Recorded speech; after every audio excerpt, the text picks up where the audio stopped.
नमस्कार, मैं हूं रविंद्र जैन और आप देखना शुरू कर चुके हैं सबकी खबर। हरदा में आज फिर एक घटना हुई है। घटना ये हुई है कि कांग्रेस के पूर्व विधायक आर.के. दोगने जी ने अपने फेसबुक पर एक पोस्ट डाल दी।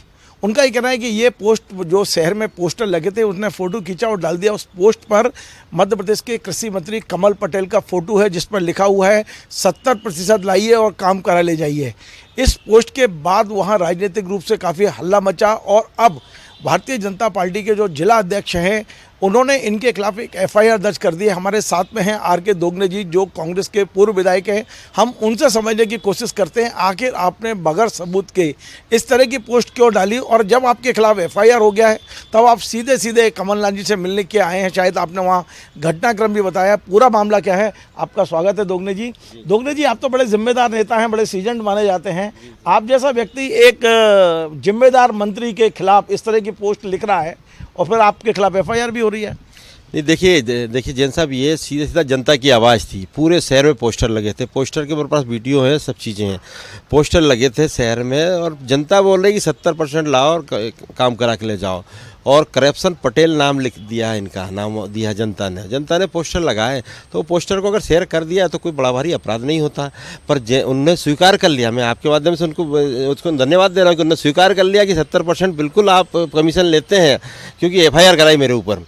अगर कभी 70% नहीं लेते तो उसका खंडन करते, उसकी बात करते या मेरे ऊपर हमला करते कि ये तो राजनीतिक हमले होते हैं, बातों से होते हैं, लगाते मुझे, मेरे ऊपर आरोप लगाते, मैं उनको बताता कि कैसे हुआ। पर वो चीज़ नहीं, उन्होंने सीधे पुलिस को सामने कर दिया। बताओ, सरकार में बैठे तो सरकार का दुरुपयोग करके पुलिस को सामने करके एफआईआर कराई मेरे ऊपर। तो ये बड़ा दुर्भाग्यपूर्ण है और मैं तो एफआईआर करने से खुश हूँ कि इन्होंने स्वीकार कर लिया कि 70% कमीशन लेते हैं और उसी से घबरा कर इन्होंने मेरे ऊपर एफआईआर कराई। देखिए दोगने जी, आप कह रहे हो कि शहर में पोस्टर लगे थे, उनका आरोप है कि पोस्टर आपने लगवाए थे।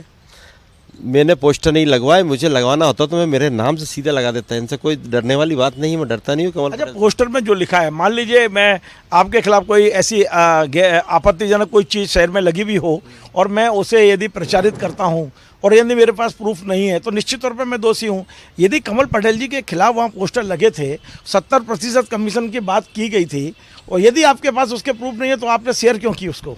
देखिए, शेयर करना ये जनरल चीज़ें हैं। आज सोशल मीडिया पे आजकल सब चीज़ें चल रही हैं और पूरा शहर में लगे पोस्टर और कम से कम 1000-2000 लोगों ने उसमें डाला। व्हाट्सएप फेसबुक पे चल रहा, सब लोग अलग अलग करते। 1000 लोगों ने डाला, उन पे एफआईआर नहीं हुई, आप पे अकेले पे हुई? सिर्फ अकेले एफआईआर हुई। तो यही कह रहा हूँ कि वो स्वीकार कर रहे हैं कि और मेरे से या मुझसे डर है इनको, चुनाव सामने लड़ना है, आमने सामने। एक बड़े मज़ेदार बात यह है कि आपने 70% का आरोप लगाया, आम आदमी पार्टी ने उस पर रिएक्शन दिया है। आनंद जाट जो आम आदमी पार्टी के जो वहाँ पदाधिकारी हैं, उनका लिखना है कि आप झूठ बोल रहे हो, वो तो 50% ही लेते हैं, ज़्यादा नहीं लेते। देखिए, आनंद के हिसाब से 50, आपने 20% ज़्यादा बोल दिया क्या? आनंद के हिसाब से लग रहा है उसको, आम आदमी पार्टी के हिसाब से उनको लग रहा है 20% ज़्यादा बोल दिया। पर इनका सरकार का 50% है और इनका कमल पटेल का खुद का 70% है। ये दोगने जी कह रहे हैं पक्का जिम्मेदारी के साथ मैं जांच करा देता हूँ। अभी मंडी में हरदा आप चल दीजिए मेरे साथ, मंडी में मैं जांच करा दूंगा कि ये काम जो हुआ है 1.5 करोड़ का, अगर 1.5 करोड़ का लग जाए अगर आपको, तो मैं आप जो कहोगे वो करने को तैयार हूँ। वो काम देखेंगे, अगर आप उठाओगे तो मुश्किल से 25 लाख का काम और 1.5 करोड़ में काम हो रहा है, तो सीधे सीधे पैसा खाया जा रहा है। और भी कई काम हैं उनके जो काम अभी हुए हैं, वो बता दूं। इन्होंने विधायक निधि के स्वेच्छानुदान जो होता है वो पत्रकारों को दे दिया है, इन्होंने अपने रिश्तेदारों को दे दिया। पत्रकारों को देने में क्या फर्क है? कोई यदि जरूरत है, गरीब है, जरूरतमंद हो उसको दें तो चल जाएगा, सभी पत्रकारों को दे देंगे क्या? तो और उनको विज्ञापन के नाम से दिया। आपको एक ही बताओ, विज्ञापन लगाए हैं लोगों ने, उनको पैसे वो दे दिया। स्वेच्छा अनुदान से विज्ञापन छपाए हैं, इसके प्रूफ है आपके पास? स्वेच्छा अनुदान से विज्ञापन छपाए हैं, स्वेच्छा अनुदान से विज्ञापन छपाए, ऐसे कि जैसे आपसे विज्ञापन छपा लिया, पैसे नहीं दे रहे हैं, वो चेक दे दिया स्वेच्छा अनुदान का, उसको थोड़ी मालूम कि काय का चेक है। तो चेक तो वो समझ के सामने वाले लगा लिया।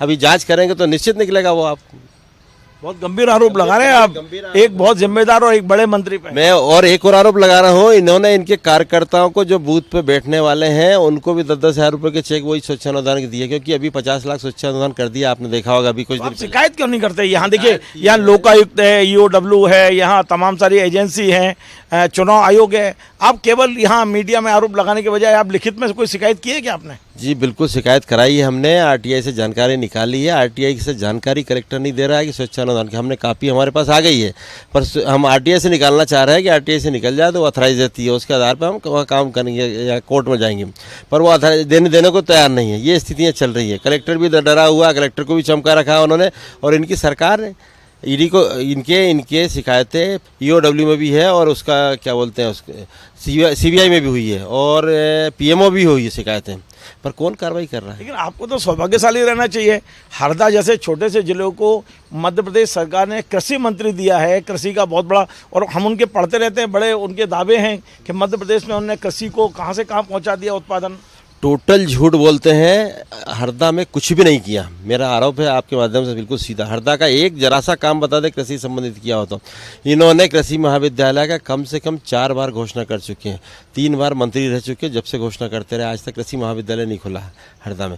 खिरकिया में कॉलेज खुलना था, कॉलेज नहीं खुला, डिग्री कॉलेज नहीं। खिरकिया जो कस्बा अच्छा है वहाँ पे प्राइवेट कॉलेज है, बाकी कॉलेज नहीं है। हरदा का सेंट्रल स्कूल पढ़ा 10 साल हो गए। आप बताइए, जागरूक अगर प्रतिनिधि होगा तो वो इसको बनवाएगा ना। उसका बजट था 13 करोड़, आज 29 करोड़ हो गया, इसके बाद भी बन नहीं पा रहा है। से मॉडल कॉलेज आज आया हुआ पड़ा 8 साल हो गया, नहीं बन पा रहा है। रेलवे ओवरब्रिज नहीं बन पा रहा, रेलवे ओवरब्रिज हरदा में नहीं है। आपने देखा होगा फाटक पर कितनी लंबी लंबी लाइनें लगती। तो ये हाल है। विकास क्या करेंगे? ये खुद का विकास कर रहे हैं, इसके अलावा कुछ नहीं है इनके पास। हम तो आरोप है मेरा कि ये बिल्कुल इनकी, और उनकी जाँच भी हुई, इनका अभी इनकम टैक्स का केस भी चल रहा है और हाईकोर्ट में केस भी चल रहा है इनका आय से अधिक संपत्ति। ये 2 प्रश्न बहुत महत्वपूर्ण हैं।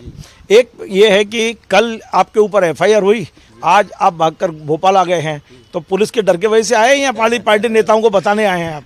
नहीं, मैं बताने आया हूँ ना, भाग के आया हूँ। आप आज कमलनाथ जी से मिले हमारी जानकारी के अनुसार? बिल्कुल 100% कमलनाथ जी से मिलके मैं आ रहा हूँ, और कमलनाथ जी से मिलने में दूसरे काम से आया था। मेरा पहले से टाइम था, कल तो एफआईआर तो कल हुई है।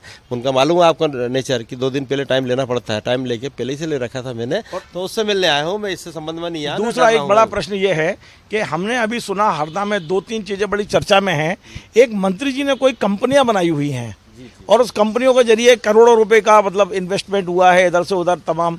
आपकी क्या जानकारी है? वो भी 3 कंपनियां हैं इनकी। 3 कंपनियों के माध्यम से इन्होंने बहुत सारा पैसा इधर उधर किया, ब्लैक मनी व्हाइट मनी किया है। उसकी कोई डिटेल है आपके पास? उसकी डिटेल निकला रहे हैं, वही जानकारी हम लोग निकला रहे हैं, पर इनकी कंपनियों का बिल्कुल डिटेल आ गई है।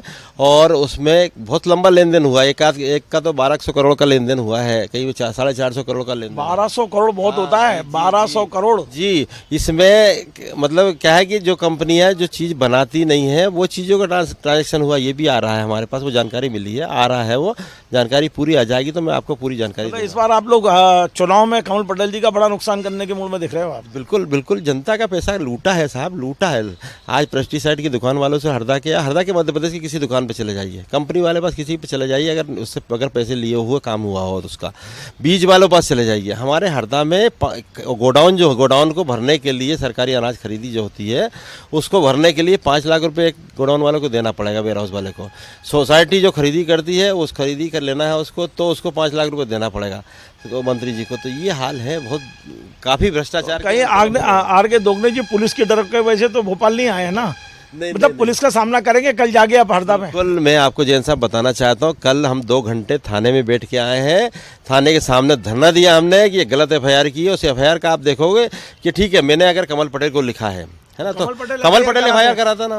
मैं यही बोल रहा हूँ, कमल पटेल एफआईआर करा था। एक थर्ड पर्सन, वो भी पदाधिकारी नहीं है, पार्टी से निष्कासित हुआ था बीच में, वो आदमी जाके एफआईआर करा रहा है, उस पर एफआईआर कर रही पुलिस। तो आप बताओ पुलिस के भी किस तरह के काम कर रही है, कितने दबाव में है पुलिस, लेकिन ये दबाव ही हुआ ना। मैं अपने दर्शकों को अभी चर्चा जारी रखूंगा। मैं अपने दर्शकों को एक बता दूं कि जो आनंद जाट है वहाँ आम आदमी पार्टी के, उन्होंने भी कमल पटेल को लेकर कुछ टिप्पणियां की है। मैं आपको स्क्रीनशॉट दिखाता हूं किस तरह उन्होंने यहाँ तक लिख दिया कि कमल पटेल जी ने जो पैसा कमाया है, मैं उनकी वो स्थिति कर दूंगा कि उनकी आने वाली पीढ़ियां भीख मांगेंगी। ये भीख शब्द का उपयोग किया है उन्होंने, और तमाम सारे बड़े आपत्तिजनक उन्होंने आरोप लगाए। वो सारे स्क्रीनशॉट मैं आपको दिखाता हूँ। देखिए, ये आनंद जाट ने जो सोशल मीडिया पर लिखा है वो स्क्रीनशॉट।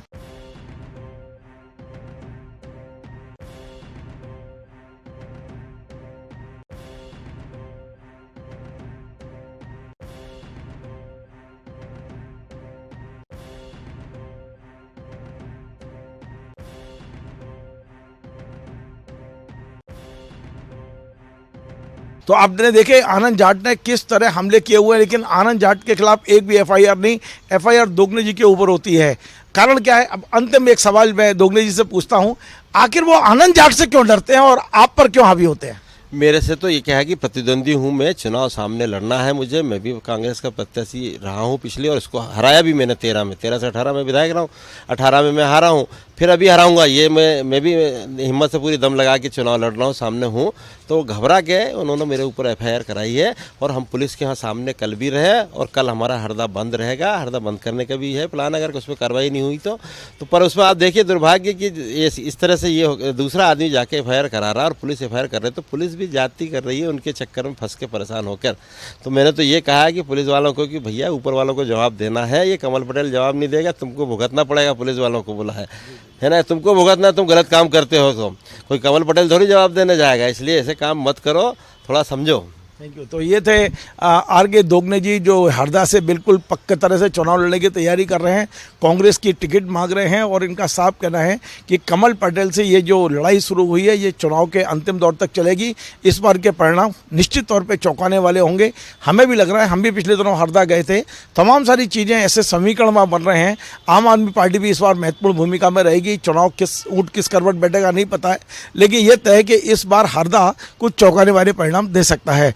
आपको हमारा ये कार्यक्रम पसंद आया, वैसे शेयर करें, लाइक करें, कमेंट करें, और आपसे बार बार निवेदन है हमारे इस चैनल को सब्सक्राइब अवश्य करें। धन्यवाद।